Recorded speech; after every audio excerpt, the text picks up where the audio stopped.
अच्छा तुम कमर वाला बहुत बढ़िया घुमा दोगे। हम तुमसे डांस में फेल हो गए।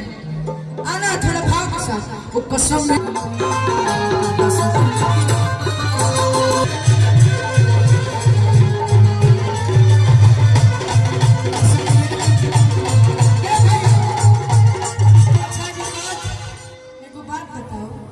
डांस तुमको कौन सिखाया है?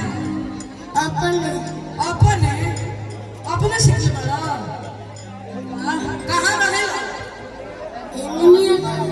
इन्हीं घर में। वाह, यहाँ का एक से एक लोग भाई बहुत बढ़िया है और तुमसे मिल के हमको बहुत अच्छा लगा। अच्छा, यहाँ के लोगों के लिए आप लोग मगही सुनते हैं? मगही वाले लोग सुने क्या? हाथ खड़ा करके बताइए ना सुनते हैं तो मगही गीत हमें सुना दीजिए। केहू ना सीधा साधा आई हंसबे लड़ाकू हो, केहू बुरा ना माने कि एक हाथ में हथियार दूजे हाथ में चरवा सब गढ़वा के डाकू कि केहू ना हंसी हंसा केहू ना हंसी हंसा